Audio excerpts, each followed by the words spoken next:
Je vais en profiter. Bonjour à tous. Je vais en profiter pour me présenter, comme ça on perd pas trop de temps. Donc, effectivement, je suis Simon Dirix. Je suis coordinateur d'une association d'agriculteurs qui s'appelle Greenotech, qui a été fondée il y a une vingtaine d'années par des agriculteurs qui avaient principalement des problèmes d'érosion. Et une des solutions qu'ils ont trouvées à la limitation de l'érosion sur leur parcelle, c'est la couverture du sol, couplée à la réduction du travail du sol. Et donc, depuis 20 ans, on développe toutes ces pratiques. Au début, c'était uniquement du non-labour, on va dire, et puis ça s'est transformé en agriculture de conservation avec les autres piliers qui sont venus s'ajouter, la couverture du sol, l'optimisation de la rotation, la réduction des intrants. Donc voilà, donc maintenant depuis 20 ans, on accompagne les agriculteurs dans leur transition vers l'agriculture de conservation.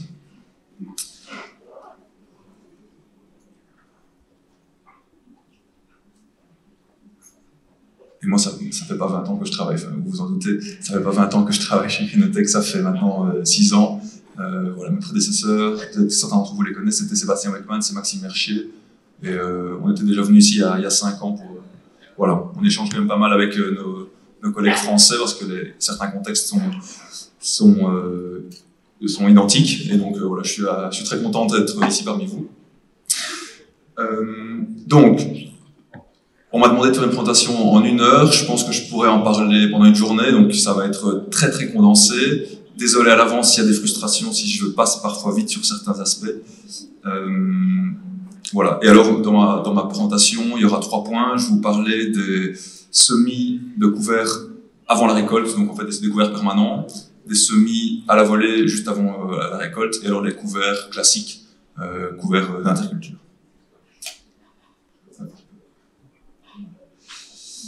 Donc voilà, j'ai déjà fait, mais donc, et juste pour info, donc Greenotech est une association, on est financé par les ministères de l'Agriculture et de l'Environnement parce que nos missions sont transversales et on essaie d'être le lien entre le milieu agricole, le secteur agricole, les agriculteurs, le milieu de la recherche et l'administration pour faire remonter et descendre des informations, des incohérences ou des précisions. Voilà, c'est un peu notre rôle, un peu entre voilà, chez Greenotech. Globalement, on a eu en Belgique le même, ça fait 2 années qu'on a à peu près le même climat qu'ici, donc 2021, année qui démarrait très bien, et puis énormément de pluviométrie en estival, beaucoup de trop en fait. À l'inverse, 2022, ça démarrait aussi pas trop mal, et puis plus du tout de pluviométrie et des températures extrêmes. Voilà, on est monté à des 35 degrés, même 40 parfois en mi-août. Donc voilà, 2 contextes, et justement c'est l'intérêt de faire ce qui fonctionne une année ne fonctionnera pas l'année d'après, parce que les contextes sont totalement différents, mais il y a quand même des tendances qui se dégagent, et c'est ça que je vais vous expliquer. Et alors, juste comme ça, le contexte wallon est un peu différent quand même du contexte ici français. On a 3 grandes législations qui encadrent les couverts, donc les agriculteurs comme vous, en Belgique, sont aussi obligés de faire des couverts. Ils sont obligés de l'implanter avant le 15 septembre et doivent le garder jusqu'au 15 novembre.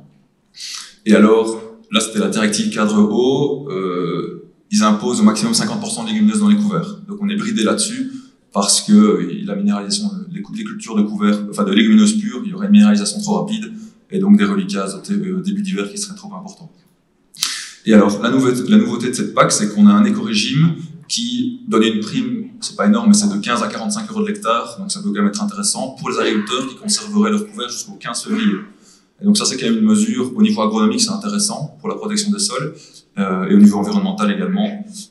Voilà, donc ça, c'est quand même la nouvelle PAC, en tout cas en Wallonie, va quand même dans le bon sens.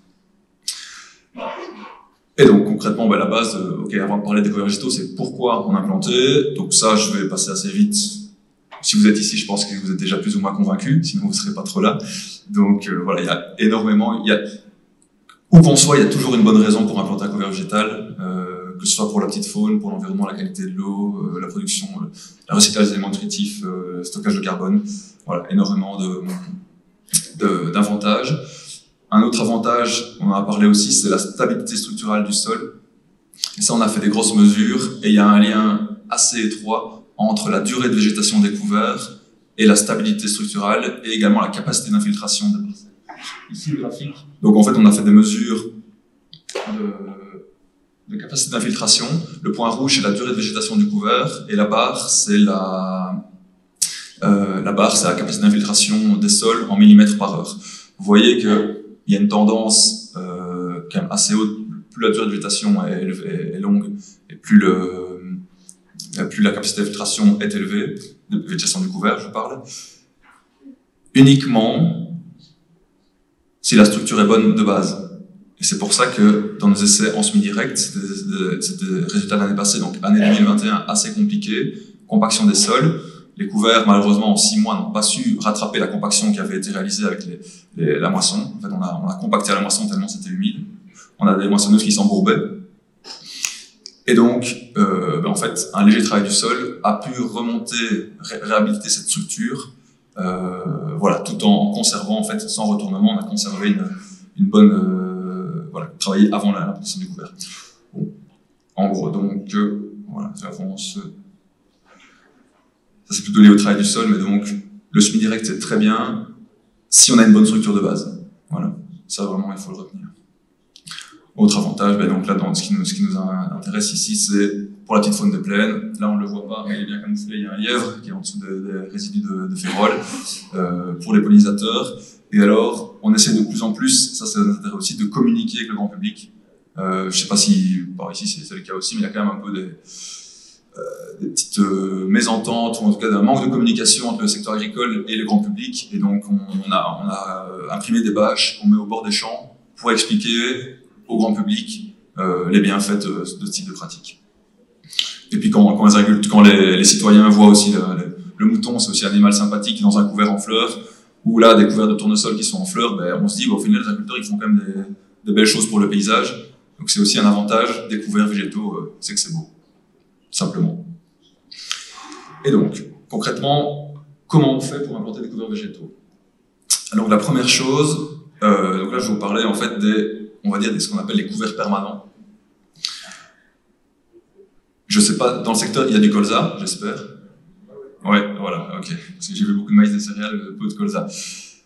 Vous êtes déjà un peu au courant, ça c'est une technique qui commence à être bien rodée, mais les colzas associés, c'est vraiment la technique gagnante, et associée avec des couverts gélifs, donc févrole, trait d'Alexandrie, des lentilles, ça a des effets court terme et moyen terme, mais on peut aussi l'associer avec du trèfle blanc. Et donc, en gros, on va mélanger simplement les deux au moment du semis. 3-4 kg de trèfle blanc. Trèfle blanc ou d'autres.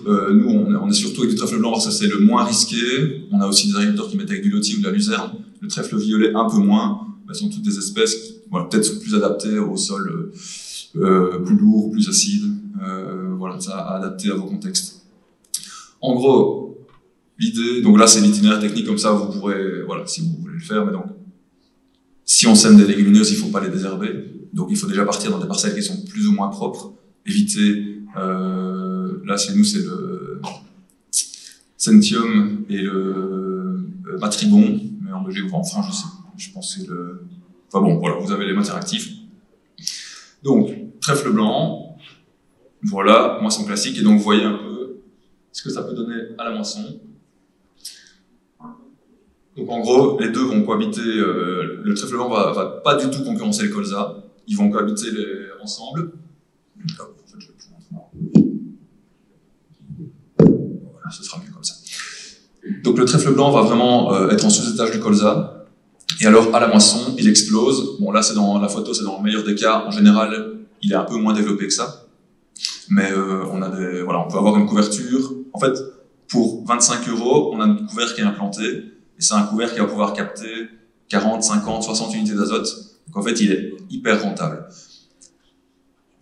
Alors, si on veut protéger le grand hamster ou d'autres rongeurs, on va pas broyer les cannes, on va les laisser à la moisson, comme ça en fait, les rapaces ne pourront pas, ça va faire des pieux en fait, et les rongeurs vont bien se balader en dessous. Si vous avez un peu trop de problèmes de rongeurs, il va plutôt falloir rouler les cannes pour les casser, et pour que les prédateurs puissent aller attaquer et gérer les ravageurs.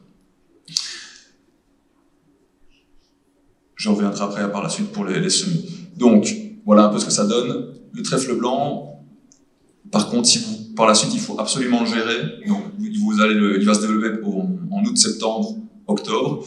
Il faut absolument soit le broyer, soit le pâturer, soit le faucher, si vous voulez implanter une culture, un blé par la suite. Donc là, ben, c'est la meilleure technique, la moins chère en tout cas, c'est avec les ovins. Je sais pas, en Belgique, ça se développe, ça se redéveloppe. L'avantage de l'ovin, c'est que ben, y a broyeur à l'avant et pendeur à l'arrière, donc ça fait tout en une fois. Enfin, en plus, on peut faire un bon barbecue après. Voilà. Sinon, rien qu'un broyage quelques semaines avant le semis d'un blé, ça peut faire le boulot.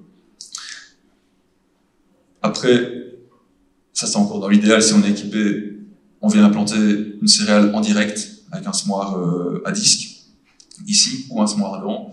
Et alors, on a les deux. Là, il faut le gérer. En Belgique, le glyphosate est encore autorisé, même si on laboure. C'est maximum 2 litres à l'hectare, mais dans ce cas-ci, avec 1 litre, c'est vraiment juste pour détruire quelques repousses de colza, quelques graminées qui seraient là. Et alors, c'est la sulfo qui fait le boulot de gérer le trèfle. Il y a moyen, si vous ne voulez pas utiliser de désherbage chimique ou si vous êtes en bio, il y a d'autres outils qui peuvent être intéressants. Ça, c'est un peu la Rolls-Royce. C'est un scalper de chez Treffler. Donc, on a vraiment on a 4 roues de jauge, et donc on peut travailler vraiment à 2-3 cm. C'est assez précis. On a fait des essais où, en bio, on faisait aussi du semis direct. Là, c'est un semoir à dents.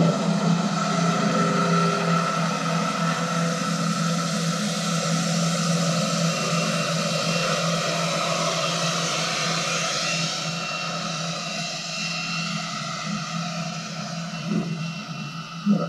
Ça, alors, le résultat est magnifique, mais s'il n'y a pas de gestion après du trèfle, on perd au minimum 20%, et dans nos essais jusqu'à 60% du rendement, sans gestion du trèfle. Gestion chimique ou mécanique, c'est-à-dire qu'en gros, là, en fait, le trèfle, il va redémarrer, ça fait déjà 1 an qu'il est là, le blé, il a presque aucune chance. Donc, il faut taper dessus, soit chimiquement, soit mécaniquement, c'est-à-dire avec un scalper, ou passer un coup de rotative, ou un coup de déchômeur à disque. Il n'y a pas le choix. On est en train d'essayer quand même de se dire, allez, on va quand même essayer de faire en du semi-direct, et c'est pour ça que là, avec le semoir à dents, on a vu, ça c'est un semoir, en fait, où on sème tous les 25 cm. Et donc la densité de céréales sur le rang est beaucoup plus importante, et donc potentiellement, la céréale aurait plus de vigueur que si elle est dispersée à 12,5 ou à 15. En plus de ça, on a mis un engrais localisé sur le rang également pour favoriser la céréale au détriment du trèfle. Donc c'est des petits trucs. Voilà, là j'ai pas encore les résultats. D'ici, si on se revoit dans 6 mois, je pourrais vous dire si ça a été. Mais voilà, actuellement, c'est risqué. Enfin, si c'est pas géré. Après, si c'est géré, ça fonctionne très très bien. Et l'avantage, c'est qu'on a une couverture presque permanente du sol. Si vous n'avez pas de colza dans votre rotation, ou la rotation se met, vous avez des cultures de printemps puis des céréales, il est aussi possible d'implanter des couverts permanents dans des céréales en elles-mêmes. C'est une alternative possible, c'est pas l'idéal, mais ça peut fonctionner. On est toujours sur les mêmes espèces que dans le colza. Et alors, deux dates d'implantation, soit au moment du semis de la céréale, avant le 15 octobre. En Belgique, les gelées sont pas... En fait, les trèfles, et même la luzerne, il lui faut au moins 2 vraies feuilles avant l'entrée d'hiver pour qu'elles soient non gélives. Si c'est pas le cas, en fait, elle est gélive comme n'importe quelle espèce. Et donc, si on sème trop tard, avec un blé tardif début novembre, et qu'il y a une gelée, en fait, on va, comme le semis de prairie tardif, en fait, on va avoir les légumineuses qui ne passent pas l'hiver. Donc, semer tôt, à l'automne, ou alors maintenant, au printemps. Et donc là, c'est à la volée, au quad, au drone, à l'hersétrie, ou au semoir en direct, au moment stage, à la fin talage du mur redressement, et puis 1 cm, donc c'est à peu près maintenant. Dans tous les cas, les désherbages d'automne sont préférables. Il y a beaucoup de molécules qu'il faut éviter. Alors là, je ne les ai pas citées, mais il y a un super document qui a été réalisé par le GI2 de Magellan où ils reprennent bien toutes les itinéraires techniques qui sont sélectifs des légumineuses. Je vous invite à aller le trouver. Je vous parlais aussi donc là, on travaille beaucoup avec le trèfle blanc parce que le gros avantage, c'est qu'il ne monte pas dans la céréale. Et donc, on n'a pas de risque à la moisson. Au pire, entre guillemets, on perd du rendement, mais au moins, on sait récolter. Je vais vous montrer avec du lotier, de la luzerne. sont des plantes assez exceptionnelles, mais qui peuvent aussi poser de gros problèmes. Dans tous les cas, si, ça c'est après les moissons, il faut absolument que les pailles soient bien réparties pour éviter d'avoir des andins et qu'on ait le trèfle qui soit étouffé. Donc, un léger déchômage, vraiment juste en diagonale, ou alors un passage de vers sa paille permet de bien répartir les pailles et déranger le rongeur ou non. Voilà, ça c'était en fonction de vos obligations. Cette technique, est-ce qu'il y a des agriculteurs biologiques en agriculture bio en fait, dans la salle? Un petit peu. Cette technique, elle fonctionne très très bien en bio. Elle fonctionne d'autant mieux que les céréales en général sont moins vigoureuses, il y a moins d'azote disponible et il n'y a pas de rémanence des produits phyto. Trois choses qui en conventionnel sont plutôt négatives.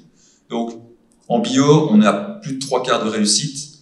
En conventionnel, on est plutôt à 1/4, 1/3. Surtout lié à la rémanence des produits phyto. Donc c'est vraiment l'élément clé qui fait que ça va réussir ou non. Voilà, donc à tester dans des parcelles propres, avec un désherbage, donc faire bien attention à ça. Voilà, ça c'est des techniques. Donc là, en bio, en plus, en général, il y a des RC-tri. Là, on a une technique de semis, donc un semoir sur une RC-tri. On voit le trèfle là, qui se développe ici. C'était dans de l'épeautre. Et alors, à la moisson, alors là, avec la luminosité, vous le voyez pas bien, mais il y a un petit peu de trèfle. Et donc, vous voyez que là, c'est un semis au printemps, donc il est pas bien développé, mais quelques semaines après, en fonction de la pluviométrie, on va pouvoir avoir des parcelles qui ressemblent à ça. Donc ça, c'est une photo fin août. C'était une photo en 2020. Je vous mets au défi de trouver une parcelle où il y a un couvert aussi développé fin août en 2020. Année sèche également. Là, c'était du lotier. On a testé le lotier. Quand il est géré, voilà, lui monte dans l'orge, ça va. On a de la luzerne. Aussi, on en voit une qui pointe le bout de son nez. Ça, c'est correct. Et donc ça, il y a une gestion en plus au printemps avec également soit des sulfos ou d'autres molécules pour les gérer. Quand c'est pas le cas, on se retrouve avec des parcelles qui ressemblent à ça. Là, c'est de la luzerne. Ou ça c'est du lotier. C'est très beau. Les apiculteurs sont très contents. Pour récolter, c'est un peu plus compliqué, quoi. Donc voilà, beaucoup d'avantages, beaucoup de risques aussi. Là, c'était une bande en fait où on n'avait pas désherbé au printemps, mais donc là on l'a fait exprès. Normalement, ça ne devrait pas arriver, mais donc voilà, ça à faire. Après, quand on voit les racines après 1 an ou 2, la racine d'un lotier d'une luzerne, le pivot que ça fait, on se dit, ça peut quand même être intéressant de le tester, mais avec prudence. Voilà, c'est le guide là. Qui est sur le site du J2E Magellan, et ils ont fait des itinéraires techniques avec des gestion du trèfle, du lotier, de la luzerne. Vous retrouvez tout ça sur leur site, mais j'avance.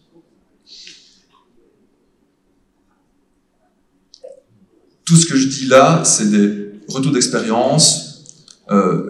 C'est pas la parole d'évangile. Ce que je dis, c'est pas parole d'évangile. Vraiment, en fait, c'est des idées. Je lance des pistes. Et à vous, après, d'adapter en fonction de vos contextes, de vos situations, de vos objectifs, voilà, et de votre assolement aussi.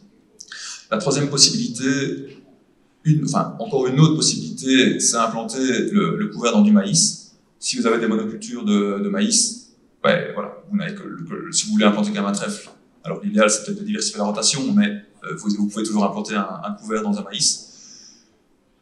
Toujours les mêmes espèces. Trèfle lotier, luzerne un peu moins parce qu'elle se fait un peu trop concurrencer, et on a aussi essayé avec des annuels, févrole et vesse, en association, qui fonctionnent pas trop mal, mais ça a un effet seulement de 1 an. Alors, là, soit on le sème, je vais arriver là, en simultané, donc en fait on va mélanger, on vient faire un passage de semoir avec un semoir à céréales, et puis après on vient ressemer le maïs, donc sur la même journée. Si on a un semoir combiné, on peut même faire les deux, si vous avez le matériel disponible. Ou sinon, on utilise du matériel plus spécifique. Alors là, c'est une désherbineuse d'expérimentation. Donc, c'est une machine qui combine une bineuse, un pulvérisateur localisé sur le rang, On voit la flèche en haut le montre, et en plus de ça, on a un semoir avec un éclateur. Donc on a ces semoirs pulvérisateurs bineuses en une fois. Et donc l'avantage, c'est que là, on a beaucoup plus d'herbicides disponibles vu qu'on ne pulvérise que le rang. Et alors vous voyez la photo en bas à droite, où le rang en fait reste protégé chimiquement. Le trèfle, lui, se développe dans l'interrang. Ça, c'était une photo en 2018, et ça donne des assez bons résultats. C'est malheureusement une machine qui a absolument nulle part, à part dans les centres de recherche, ou peut-être mais donc, par contre, c'est faisable aussi peut-être sur une bineuse. Voilà, ça peut être montable. Si vous binez vos maïs, ça pourrait être intéressant. Attention tout de même à la rémanence des herbicides si vous pulvérisez en plein. Et une autre technique serait alors de monter un pulvérisateur sur le semoir, de faire une pulvérisation, un désherbage localisé en préélevé sur le rang, pour après repasser avec une bineuse sur l'interrang, pardon. Voilà, toutes des idées adaptées. Globalement, et c'est possible que, c'est ce que je mets dans mon sous-titre, l'implantation d'un couvert permanent dans du maïs, c'est possible, mais c'est hyper aléatoire. Ça fonctionne à peu près une année sur deux. Donc, colza, quand on sème du trèfle dans un colza, ça fonctionne dans plus de 90% des cas. Dans les céréales, on est plutôt entre 30 et 70% des cas. Un peu plus, en conventionnel. En bio, on a parfois 80%. En maïs, c'est une année sur deux que ça fonctionne, et c'est totalement dépendant de la pluviométrie. Vous avez un printemps, un été chaud, vous n'aurez presque rien. Et là, c'est la photo en haut à gauche. Il y a quelques trèfles qui ont levé, mais globalement, c'est pas du tout ce qu'on pouvait avoir en 2018. Si vous irriguez, là par contre, jackpot, ça fonctionnera presque tous les ans.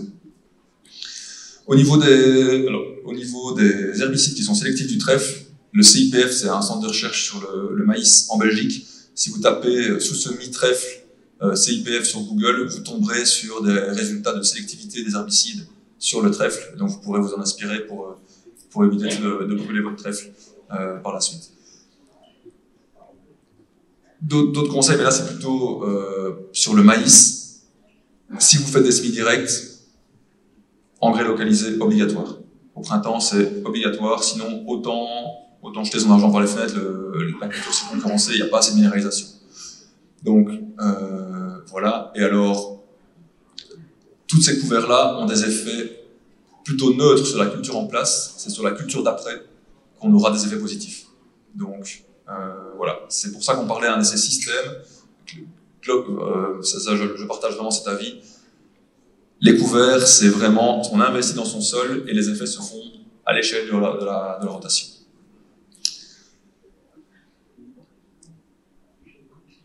Troisième possibilité d'implanter un couvert permanent, c'est dans un couvert annuel. Et donc là, en fait, ça c'était en 2020, on a semé un beau couvert, hein, vous voyez, il y a du pois, il y a de la facélie, il y a du tournesol. Ça, pour la faune, c'est vraiment l'idéal. Et en fait, on est venu rajouter dans ce couvert 10 kg de lotier corniculé. Le couvert, ensuite, il a été pâturé. Ça, c'est la photo de droite. On voit la clôture. Et donc, il a été bien pâturé à droite et il est en train d'être pâturé à gauche. Et alors, vous voyez, en fait, toutes les annuelles, elles ont été pâturées et il reste le lotier qui, lui, en fait, est bien développé et va passer l'hiver. Au printemps, on est venu passer un coup de striptil, on est venu broyer, passer un coup de striptil et puis un coup de rouleau. Et alors, on est venu implanter le maïs. En fait, on voit l'interrang, enfin, on voit les passages là, ici à 75, et le lotier donc le lotier, l'avantage aussi, c'est qu'il est en dormance, donc en hiver, on a l'impression qu'il n'est pas là, et après, il va redémarrer assez vite. Est-ce qu'il y a moyen, en fait, de diminuer un peu, d'éteindre ce qu'on verra mieux, ça rend mieux sur mon PC. La photo, alors, si vous pouvez utiliser le glyphosate, la question ne se pose pas, mais... Ah ouais, non, c'était bien avant. Ouais, tu peux tout éteindre. On teste aussi, donc voilà, est-ce qu'il y a moyen de se passer du glyphosate? Ben voilà, c'est assez net, quoi. Alors on n'a rien fait d'autre pour gérer, on n'a pas fait d'antigraminées non plus. Mais vous voyez là, on a plein de repousses de graminées et on a du lotier qui se développe super fort. Et là, pareil, le lotier, si on ne le désherbe pas chimiquement, mécaniquement, ben ça donne ça. Et là, ben, vous voyez, il y a quelques maïs. La levée était assez bonne, les maïs, ils sont là. Mais là, en fait, c'était de maïs grain et le rendement, il était à peu près de 0. Voilà, donc c'est pas génial. On a laissé juste 12 mètres, on savait qu'on allait dans le mur, mais on voulait quand même voir ce que ça donnait. Quand il est géré, on a des très bons résultats. Et on peut avoir en fait des rendements totalement équivalents. Voilà, on n'a pas de gain de rendement, mais on a un rendement équivalent. Et l'avantage, en fait, c'est plutôt au niveau de la récolte, on a une meilleure portance, parce qu'en fait, on a un peu l'effet prairie. Et puis c'est sur la culture d'après qu'on va avoir des effets intéressants avec les reliquats azotés qui vont être vraiment supérieurs. Donc, voilà. Mais par contre, alors là, on avait testé avec du lotier, avec du trèfle blanc. C'est le même constat. Ça, c'est un essai qu'on a fait en bio. Et donc là, vous voyez, on est en fin avril. Et donc ça, c'est un blé qui était semé en direct dans le trèfle blanc. Quand je vous parlais d'échec, mais vous voyez que là, le peuplement, il n'est pas génial. Donc, bah, ok, on n'a pas réussi à implanter un blé en direct dans le trèfle blanc. Bah, on va essayer de faire un maïs. Et donc, pas fou quand même, on n'a pas fait toute la parcelle en direct, et en fait, on n'a même pas fait de semi-direct, on a fait du strip-till. Une partie de la parcelle a été labourée, une partie a été passée à la fraise. Donc, en gros, le labour, c'est vers les arbres à gauche, il y avait une bande de 20 mètres. Au milieu, c'était un passage à la fraise. Et alors, ici, ça a été juste fauché, et puis un passage au strip-till fin mai. Voilà, pour bien dégager la ligne de semis et pour laisser le temps au maïs de s'implanter avant que le trèfle ne reprenne. Donc voilà, photo de ce que ça peut donner fin mai. Début juin, donc dans le labour, on voit bien les lignes de maïs commencent à se dessiner. Dans la partie fraise, malgré qu'on a vraiment bien tapé sur le trèfle, ils sont en train de reprendre, plic-ploc. Et dans la partie strip-till, ben, il est bien vigoureux, quoi. Donc même si on a dégagé le rang, il commence à reprendre des forces, quoi, le trèfle.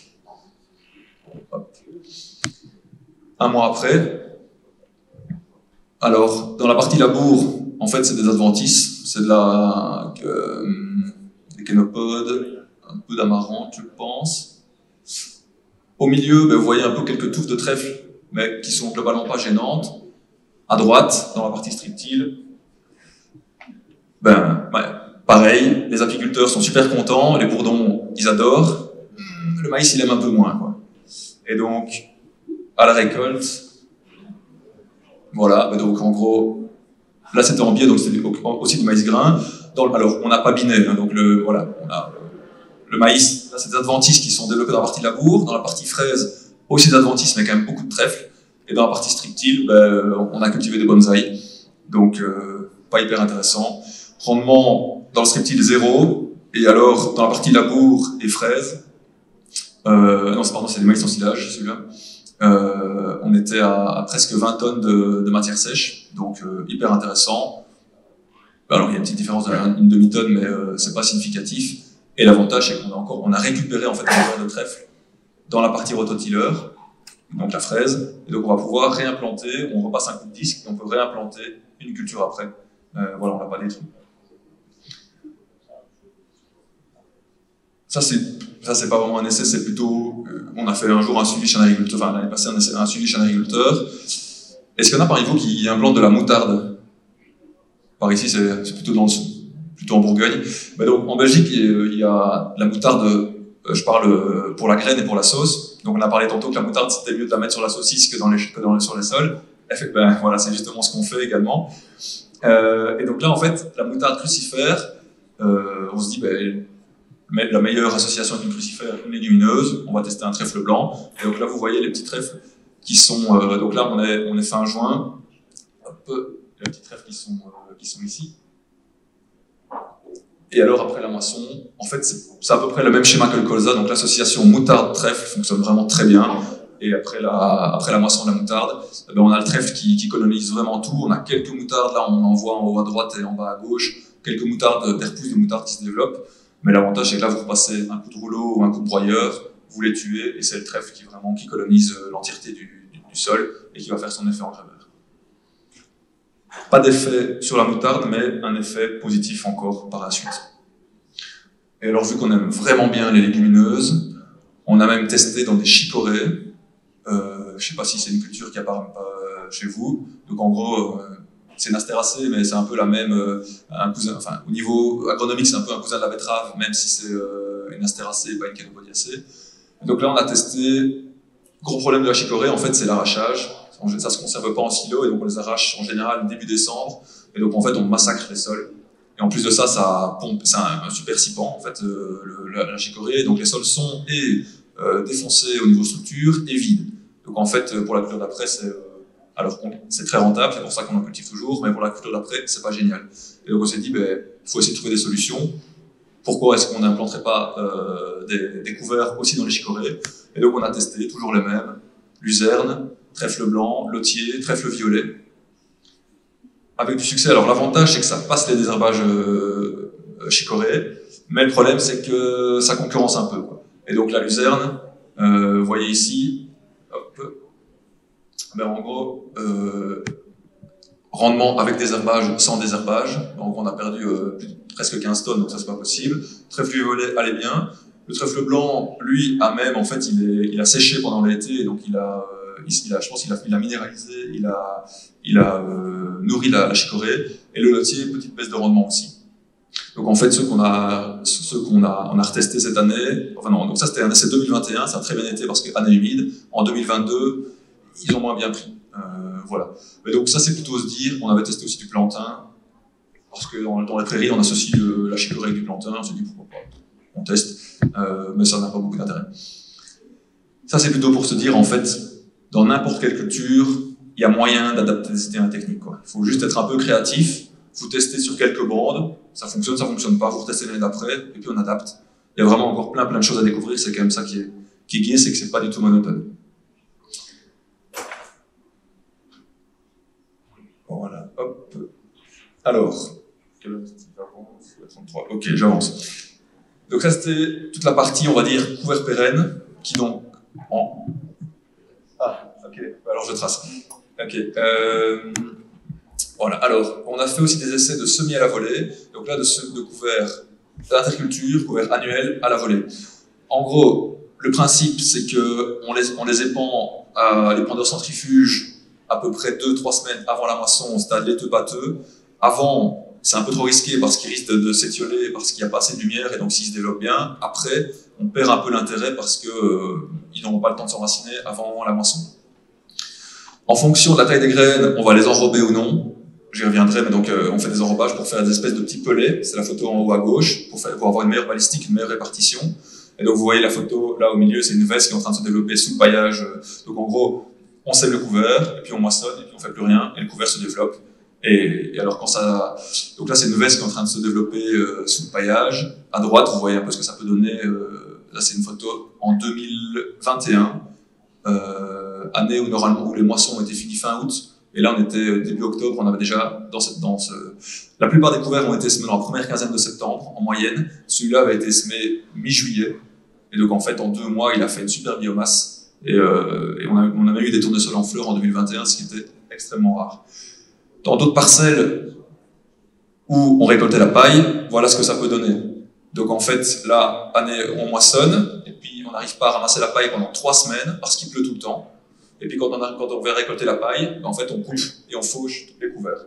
Et donc en fait à toutes les places de moissonneuse, on a tué le couvert. Donc technique qui est plutôt adaptée lorsqu'on restitue les pailles. Parce que là c'était pas génial, quoi. Par contre pour le gibier c'est très bien ça, parce qu'on a une alternance de zones de ressuie. Il y a des chasseurs parmi vous, c'est une bonne technique aussi. On a des zones d'abri et des zones où ils peuvent se déplacer, donc au niveau du gibier c'est top. Au niveau agronomique, c'est un peu moins bien. Voilà, et ça c'est pour vous montrer un peu la balistique. Quand on fait un mélange avec de la facélie, du radis, de la vesse, avec enrobage, on a une bien meilleure répartition que sans enrobage, où là à droite, la facélie pour l'envoyer à plus de 10 mètres, c'est quand même assez compliqué. TMS, c'est un produit de chez TMCE, c'est une espèce de... Ouais, un truc. Alors en fait, on l'a enrobé pour amener une matière de charge. On aurait pu mettre des engrais bio ou un un truc, mais voilà, c'est pour avoir une matière de charge en plus. Voilà, j'avance.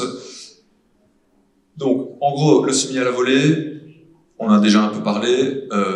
C'est une technique vraiment intéressante, mais c'est notre avis, selon nos expériences, qui est vraiment limitée à certaines conditions, à savoir les parcelles qui sont propres, qui sont en bon état structural, parce qu'on ne va pas pouvoir les décompacter après la moisson vu que le couvert est déjà semé, et où on n'a pas fait de désherbage à de grosses doses au printemps, parce que sinon en fait on a une trop grosse rémanence, vu qu'en plus on ne travaille pas le sol. Les espèces qui sont adaptées, voilà, radis, facélie, veste, trèfle, tournesol, en gros la plupart, l'avoine, la févrole, les pois, ça va moins bien, voilà, il faut qu'ils soient enterrés, le seigle également. Le robage, à notre sens, c'est non obligatoire en dessous de 27 mètres.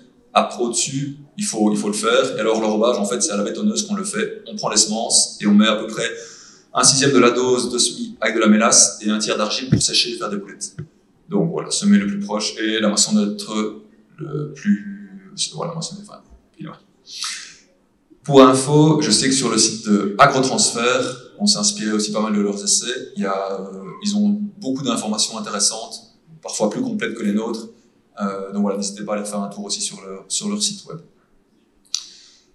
Hop.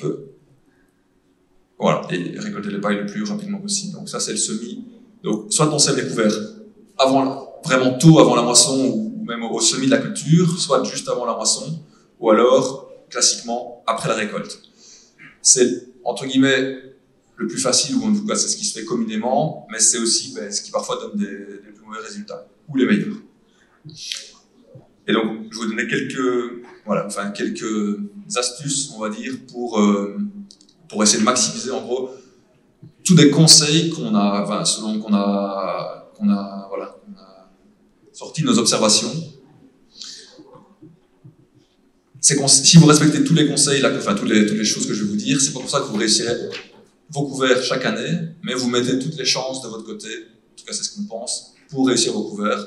Voilà. Et quand on investit 80 € de semences à l'hectare, l'idéal c'est de se dire, allez, on fait les choses bien, et parfois il faut se dire, on investit peut-être un peu plus pour avoir un vrai résultat que de vouloir économiser un petit peu pour au final avoir un résultat où on ne produit même pas une tonne de matière sèche à l'hectare. Première chose, en fait, la réussite des couverts, elle se commence même maintenant. Donc, là, les semaines qui vont venir, vous faites le tour de vos parcelles, vous savez que vous allez implanter des couverts l'année d'après, à l'été, et vous faites des observations de la structure du sol.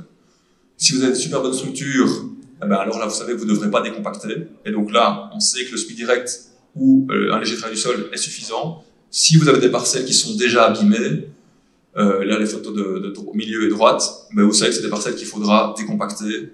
Voilà, les couverts ont effectivement un effet positif sur l'amélioration de la structure du sol, mais c'est pas des décompacteurs. Et donc, sur une photo là, la parcelle de droite, où on a vraiment des blocs et une semelle de labour, même un radis, il n'arrivera pas à passer au travers, quoi. Voilà, donc ça va prendre, c'est un outil mécanique qui fera le meilleur boulot à court terme. Outil mécanique couplé alors après à un couvert. Ce qui se anticipe également, c'est donc le programme herbicide. Si vous voulez faire des implantations de couverts en semi-direct ou en TCS très léger, évitez les herbicides à forte rémanence. Et si vous laissez vos pailles, limitez aussi le programme fongicide. On a vu des essais où des agriculteurs qui ont protégé donc ça c'était dans de l'épeautre l'année passée, en 2021. 3 fongicides, et puis semi-direct du couvert, donc voilà, un programme de protection vraiment assez complet de la céréale, moisson de la céréale, paille hachée, semi-direct du couvert, et puis strip-till de la betterave après, donc en gros les pailles ont toujours été laissées en surface. À l'arrachage de la betterave, on retrouvait encore des pailles de céréales 15 mois après la moisson. Ça, c'est un signe qu'il y a quelque chose qui ne va pas. Les pailles, en grand maximum 1 an, elles doivent être détruites totalement. Et donc, si elles ne sont pas détruites, c'est parce que soit vous avez un sol qui n'est pas capable de les digérer, donc il y a un problème au niveau de la biologie du sol, soit c'est qu'elles sont trop protégées. En fait, une paille, elle est imbibée de fongicides, et donc dès qu'il y a un champignon qui veut l'attaquer, il se grille. Et en fait, vous avez un recyclage de la matière organique qui se fait vraiment, qui se fait pas bien. Donc voilà. Je dis pas que les fongicides, il faut les supprimer, mais à utiliser comme tous les intrants de synthèse, avec modération. Voilà, les autres, c'est des conseils qui sont assez classiques. Voilà, donc ça, vous aurez on pourra peut-être partager mon PowerPoint, j'avance. Voilà, en fonction de son débouché et des dates, il faudra choisir les espèces, en fonction des conditions climatiques, en fonction de l'interculture. À partir du moment où on a... Ok, si vous voulez prendre des photos, voilà, je remets. C'est disponible, ça c'est des tableaux qu'on a tirés d'internet, les sources sont en dessous.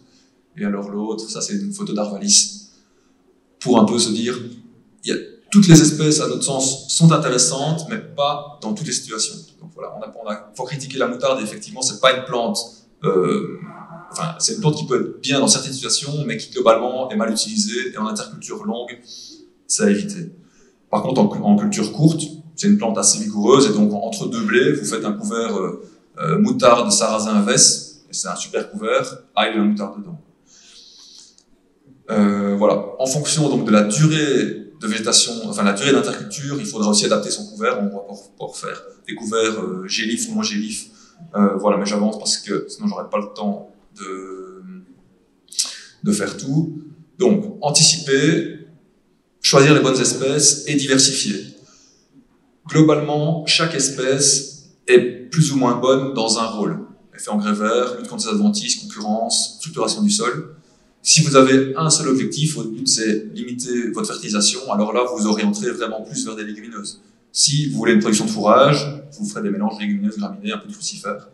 Si vous voulez un couvert qui est plus ou moins bon dans tout, pas exceptionnel dans rien, mais mauvais dans rien non plus, alors là on mélange au moins 3, 4, 5 espèces, voire plus. Voilà, avantage des mélanges. Et alors, mélanger, oui, équilibrer aussi. Donc, quand on fait des mélanges, ce qu'on dit, c'est on prend la dose en pur et on divise par le nombre d'espèces qu'il y a dans le couvert. C'est vrai, mais il y a quelques petites adaptations, entre autres avec les crucifères. Là, c'est un champ de moutarde, un couvert. De loin, vous dites, bon, en fait, il n'y a que de la moutarde. Quand on se rapproche, il y a quand même un peu de radis, il y a un peu de tournesol, il y a une veste là, une facilie. Quand on regarde la composition, 200 grammes de moutarde. Voilà. En gros, je pense qu'il y a 100% des graines de moutarde qui ont germé. Et donc, alors là, c'est extrême. En moyenne, dans les mélanges, grand maximum 1 kg de moutarde. Voilà. Maximum 1 kg. Sinon, autant pas semer les autres, elles vont se faire étouffer par la moutarde. Voilà.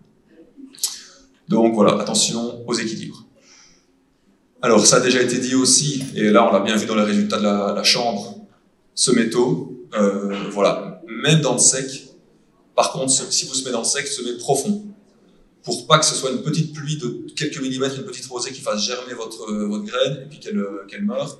On sème profond pour aller chercher l'humidité en profondeur et pour qu'au moment où on a vraiment une vraie végétation, le couvert démarre, mais continue par la suite. Donc, voilà, semoir à dents, semoir à disque, j'avance, mais en gros, l'idéal, c'est semoir à dents, parce que lui va pouvoir faire une petite minéralisation, dégager la paille. Si vous n'êtes pas équipé, semoir à disque, mais alors là, moissonnez plus haut pour éviter d'avoir un mulch, parce qu'en fait le disque va coincer des pailles dans le sillon, et donc on a des moins bonnes levées avec des semoirs à disque qu'avec des semoirs à dents dans les chaumes.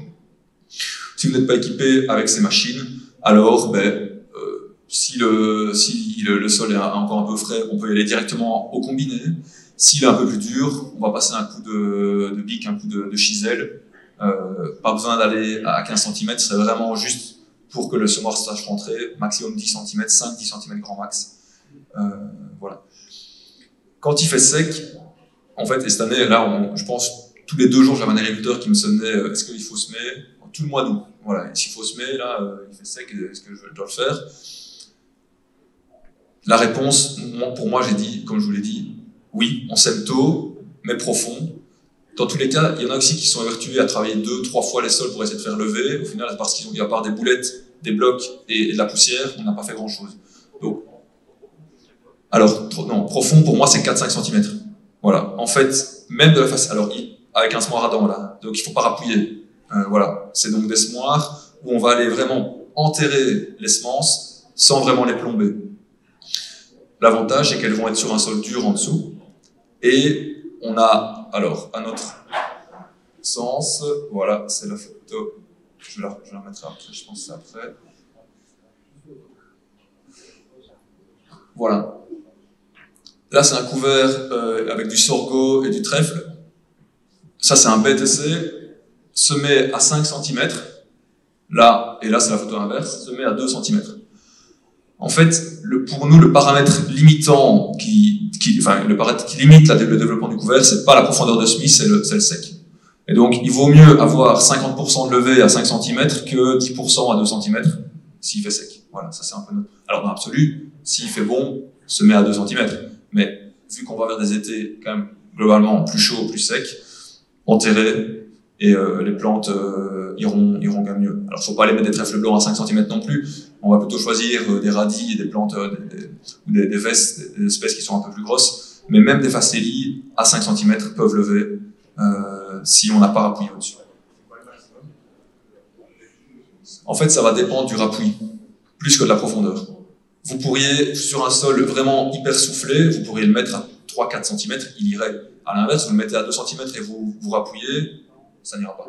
Donc, pour vous répondre, pour donner un chiffre, c'est maximum 1,5 cm, 2 cm, voilà. Mais, comme je l'ai dit, voilà, ça dépend du rappui. Voilà, j'avance. Alors, mon prédécesseur a également parlé et a vendu le semi-direct comme vraiment la meilleure méthode pour implanter les couverts. En moyenne, c'est vrai, mais c'est pas vrai dans toutes les situations. On a fait quelques essais comparatifs TCS semi-direct, avec parfois là des levées qui sont presque équivalentes. Là, on voit pas de différence. Au niveau des structures, pas de différence non plus. Dans certains cas, là c'est l'inverse, le semi-direct est à gauche, le TCS est à droite. Mais vous voyez qu'on aurait mieux fait de ne pas travailler le sol sur... voilà. Là, c'est lié à l'humidité du sol. Donc en fait, tout travail du sol va assécher. Et donc en fait, quand on a déjà plus que 10% d'humidité, il vaut mieux la garder que travailler le sol et l'assécher. C'est lié aussi aux fins d'azote qui sont liées à l'enfouissement des pailles. Tout travail du sol, en fait, on va mélanger les matières carbonées, donc les chaumes, et en fait, donc les plantes auront plus soif et plus faim. Alors qu'en direct, on a encore là on voit au milieu, c'est la partie qui n'a pas été travaillée, mais on a encore les chaumes de maïs, les chaumes de céréales qui sont encore toutes droites, et le couvert qui se développe beaucoup mieux. Donc, en moyenne, dans des essais, on avait à peu près 25-30% de biomasse en plus en semi-direct, sauf si le sol est assez. Et là, c'est l'inverse. On est à 2 fois plus. Et ça, c'est une autre photo, c'est en 2021, où, comme je vous l'ai dit, la moisson avait bien impacté. Semi-direct à droite, TCS à gauche. Bon, il valait mieux retravailler un peu le sol, quoi. Mais là, on est dans un autre contexte, il fait humide, donc voilà, quand il fait sec, semi-direct, quand il fait humide et qu'on a une bonne structure, semi-direct, quand il fait humide et qu'on n'a pas une bonne structure, on retravaille. Faut pas s'empêcher de retravailler. Et alors, vous voyez, ce qui est assez marrant aussi, c'est que, en plus de la compaction, on avait aussi une fin d'azote, parce que dans la partie semi-direct, on n'a que les trèfles qui se développent, et alors là, on voit quelques tournesols qui sont tout petits, tout jaune pâle, donc il y avait aussi un manque d'azote. Et donc, c'est le troisième chose, c'est qu'il faudra fertiliser, je vais y revenir. Ouais, donc ça c'est l'année passée, donc c'est en 2022, on a fait une grosse enquête auprès d'une cinquantaine d'agriculteurs pour voir un peu leur technique. Donc on a récupéré les itinéraires techniques et on a été faire des mesures de biomasse dans les champs pour voir un peu lesquels itinéraires techniques amenaient aux meilleurs résultats. En moyenne, quand on exporte la paille, on enlève une protection au sol et donc on va avoir un assèchement plus rapide du sol, et donc on a des biomasses globalement plus faibles. Et alors, plus on travaille le sol, plus on va avoir un couvert aussi qui va être moins développé, et alors aussi quand on a une qualité de semis qui est... donc l'agriculteur c'est un seul agriculteur, mais celui qui a eu le moins beau couvert, c'est un agriculteur qui avait semé son couvert à la RC-Tri. En gros, voilà. C'est quand là je vous dis à un moment, si on veut réussir ses couverts, il faut investir un peu de temps. Effectivement, à la RC-Tri, il avait une RC-Tri en 12 mètres. Je pense qu'en un jour, il avait semé tous ses couverts, mais ils n'ont pas poussé. Donc, est-ce que ça vaut la peine peut-être de se dire, j'investis un peu plus de carburant, un peu plus de temps, pour avoir un retour, voilà, avec des couverts qui font parfois plus de 5 tonnes. Et alors, en haut à droite, Là, c'est l'inverse de la date de semis, c'est le nombre de jours de croissance. Et on voit que, alors c'est pas hyper marqué comme dans les essais ici en Alsace, mais globalement, plus les couverts ont du temps pour se développer, et plus ils font de biomasse. Ça, c'est assez logique. Donc, ce métaux ne garantit pas, donc ne garantit pas une réussite, mais ce métard, on hypothèque son potentiel. Ok, j'avance. Ce métaux, oui, avec les bonnes espèces. Là, c'est 3 fois le même couvert, semé à 3 dates différentes. Début juillet, enfin à 15 jours d'affilée. Donc c'est après des petits pois, donc c'est un couvert voilà, ils étaient bien nourris. Et en gros, là, on est 3 mois après le semis. Et vous voyez qu'en fait, le couvert, là, c'était la moutarde. On voit qu'elle est même en graines. Mais ça, c'est un couvert qui a été semé, qui n'était pas adapté pour une période d'interculture. Donc si on veut ce métaux, il faut prendre des espèces qui ont des durées de végétation longues. Sinon, on va arriver à des problèmes de fin d'azote.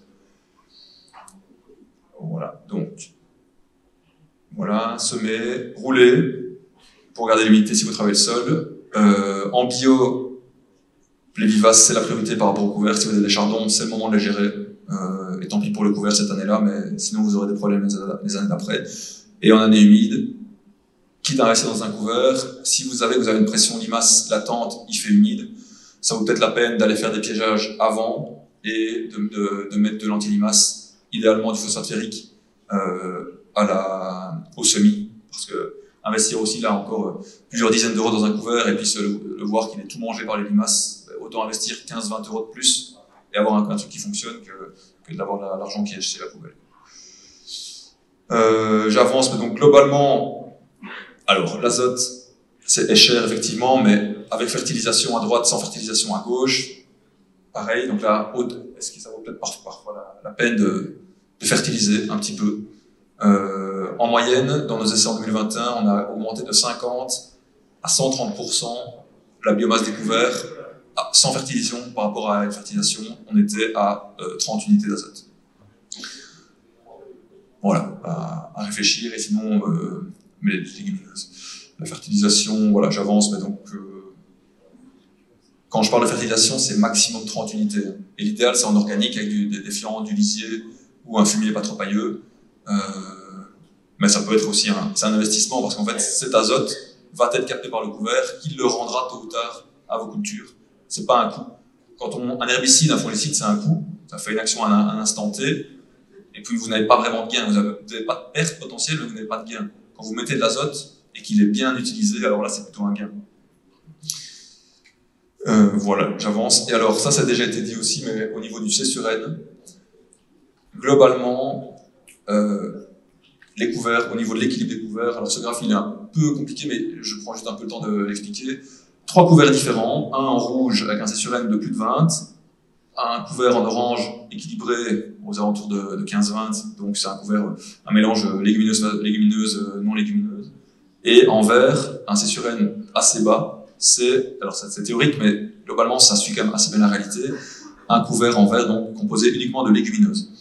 Et vous voyez en fait le pourcentage d'azote minéralisé, donc en fait quand c'est en négatif, ça c'est une fin d'azote, et au-dessus ça veut dire que ça libère. Donc en fait, même les meilleurs couverts, et c'est ce que Christophe disait juste avant, ils vont libérer entre 20, 40, parfois un peu plus, 40% de l'azote qu'ils ont capté à l'année. Mais en fait, le reste, les 60% restants, c'est comme un fumier, ils vont travailler les années d'après. Donc en fait, on a un effet engrais vert, année après année, qui va être cumulé. Et donc si vous faites des couverts chaque année, vous allez avoir les arrière-effets des années précédentes qui vont s'accumuler, et après quelques années, en fait, vous aurez vraiment un beau flux de fertilité. Les couverts qui sont très lignifiés, il faut absolument les détruire au moins 2-3 mois avant le semis de la culture suivante. Sinon, vous allez devoir surfertiliser. Voilà. C'est pas l'idéal. Donc, autant se dire, je vais investir dans des légumineuses pour mettre dans mes couverts, de la veste, ça coûte peut-être un peu plus cher, mais au moins, je vais pouvoir garder mes couverts plus longtemps, donc plus de biomasse, meilleure protection du sol, et au final, pas de fin d'azote. Donc ça, c'est les courbes jaunes et vertes. On a fait des essais en blé, là c'est donc des couverts courts après blé. Nos meilleurs, entre un pois et un blé. Nos meilleures modalités à chaque fois, c'était le sol nu. On était là, c'est super, on est en train de vendre aux agriculteurs qu'il faut couvrir les sols, et à chaque fois on a le meilleur rendement où on n'a pas mis de couvert. Et Et en fait, on a remarqué, c'est que dans la plupart de nos couverts, il y avait très peu de légumineuses. Ça, c'est des essais donc en 2017, donc c'était il y a 6 ans. Depuis lors, on s'est dit, bon, il faut mettre des légumineuses. Et donc, même après des petits pois, on met des légumineuses dans les couverts pour justement abaisser le C sur N et augmenter la minéralisation, la vitesse de minéralisation du couvert. En colza, où là on associe uniquement avec des légumineuses, là c'est l'inverse. Et on a observé, donc dans des colzas associés, même sans trèfle blanc, donc uniquement avec des plantes gélives comme du trèfle d'Alexandrie qui va donc se développer uniquement de août à décembre, vous semez un blé l'année d'après, donc presque un an après la destruction du trèfle blanc, du couvert gélif, donc du trèfle d'Alexandrie, et on observait à chaque fois des gains de rendement sur le blé. Donc en fait, on a un effet des légumineuses associées au colza sur la culture d'après. Et c'était quand même assez important. On avait des augmentations, une année, on a mesuré 2 ans, on a augmenté jusqu'à 6 quintaux, et l'autre année, 2 quintaux, qui en fait sont gratuits. Voilà. On gagne 200 à 600 kilos de blé grâce à l'association de l'année d'avant, qui, ça je ne l'ai pas dit, mais en gros, le colza associé a d'autres avantages aussi, au niveau des altises, au niveau de la structuration du sol. Donc voilà, c'est vraiment là une bonne utilisation et un bon effet des plantes compagnes, un effet positif. Voilà, ça. Voilà, c'est toutes les techniques de destruction, mais je passe parce que j'ai dépassé un peu la limite. Et donc, en gros, voilà, ça c'est si vous deviez retenir, enfin si vous deviez mémoriser une seule dia, c'est celle-là. Récapitulatif d'un couvert réussi, donc anticiper au niveau de la structure, la rémanence des produits phyto, des adventices, des ravageurs, adapter les espèces et les diversifier, semer le plus tôt possible, fertiliser et protéger contre les limaces et détruire à pleine floraison. Et voilà. Normalement, si vous mettez en place ça, en tout cas si vous mettez en place ça, vous mettrez toutes les chances de votre côté pour réussir vos couverts. Et alors je finis parce que là j'ai pas trop parlé, je voulais quand même parler de l'impact sur la petite faune des plaines. Ça c'est un peu pour la boutade. Un colza en bio.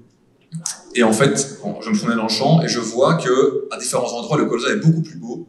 On voit en fait des taches où le colza est vraiment, il était beaucoup plus vert alors qu'on voyait que dans le reste il avait un peu faim. Et en fait à chaque fois que le colza était plus beau, au pied il y avait des trous de rongeurs. Et donc en fait les rongeurs ont minéralisé en grattant. Avec leur déjection, en fait, ils ont épandu de l'azote, et donc le colza était plus beau à cet endroit-là. Bon, là, c'était signe qu'il était carencé en azote, mais voilà, si on avait plus de rongeurs, parce que les rongeurs ne mangeaient pas le colza, on aurait eu plus de rendement. À l'inverse, les rongeurs, la petite faune peut être intéressante, parfois la petite faune, elle est un peu moins intéressante. Quoi. Donc là, c'est un blaireau dans un maïs, dans un colza, et vous voyez le trèfle blanc, donc ça, c'est après la moisson d'un colza. Bon. Heureusement qu'il n'y en a pas 10 à l'hectare, quoi. Un de temps en temps, ça va, c'est pas assez limité, mais voilà. Et donc, en gros, ce qu'il faut faire, c'est que globalement, la couverture du sol, la réduction du travail du sol va rétablir les équilibres dans la plaine. Globalement, on va avoir plus de rongeurs, donc plus de petits gibiers, qui vont pouvoir poser des problèmes ou justement être intéressants au niveau biodiversité globale, au niveau de la chasse. L'idée, c'est qu'il faut un équilibre. Quoi. Voilà. Là, on a des rongeurs qui sont en train de manger du trèfle. Ben, on se dit, ok, c'est pas trop grave. Quand ils commencent à manger notre blé, ben là, on se dit, il n'en faut pas trop. Voilà. Si notre champ il commence à ressembler à ça, là, c'est un blé qui a été implanté en direct, ben, il n'en faut pas trop non plus. Et donc, l'idée, c'est qu'on va alors favoriser la chaîne trophique, sortir un peu du champ et avoir un peu des aménagements autour des champs, des bandes enherbées, peut-être des haies, des perchoirs à rapaces, pour en fait avoir un équilibre qui se réinstalle. Et ici c'est un autre essai que je voulais vous montrer. On a testé simplement la bande fleurie la moins chère, c'est en fait des couverts non détruits. En 2000, en tout cas chez nous en 2020-2021, l'hiver était très doux. Et donc en fait on a des couverts qui étaient encore là au printemps. Et on s'est dit, en fait au lieu de les détruire, on va en laisser quelques-uns tous les 100 mètres. Là, on a laissé une bande de 12 mètres. Et en fait, on a eu, donc là, c'était un couvert, il y avait de l'avoine, de la févrole et de la facélie. Et en fait, vous avez une bande fleurie gratos. Voilà. Et alors là, c'était l'intérêt au niveau biodiversité, mais c'était surtout l'intérêt au niveau des pucerons, parce qu'en gros, ça ce sont des réservoirs auxiliaires, ces bandes fleuries, et donc c'est une culture de betterave qui est sur le côté. Et donc en fait, vous avez une meilleure gestion. On avait des réductions de jaunisse dans les betteraves grâce aux bandes fleuries. Voilà. Et donc plus on s'éloigne de la bande fleurie, et plus on avait d'attaques de pucerons, et plus on avait de jaunisse. Donc voilà. Et, je montre plus, et là c'est des pucerons noirs qui sont sur la févrole. Donc voilà. Il y a vraiment énormément d'avantages à diversifier le paysage et à mettre des bandes fleuries. L'année passée, on a voulu refaire la même chose. On avait des beaux couverts, ça c'était en 2021, couverts nourriciers, avec de l'avoine, du tournesol. On a parlé là de l'intérêt du tournesol au niveau de la teneur en huile. Très beau couvert. Malheureusement, ou justement heureusement, en fait, pour le petit gibier, il a gelé. Mais ça, c'est une photo qui a été prise la semaine passée. Donc c'est le même couvert. Ça, c'est un peu le rêve qu'on pourrait avoir. Plus de glyphosate. Pourquoi faire? Il n'y a pas besoin. Là, on passe un coup de rouleau, ou même un petit disque si on n'a pas équipé d'un sport en direct. Et vous voyez un peu l'état du sol.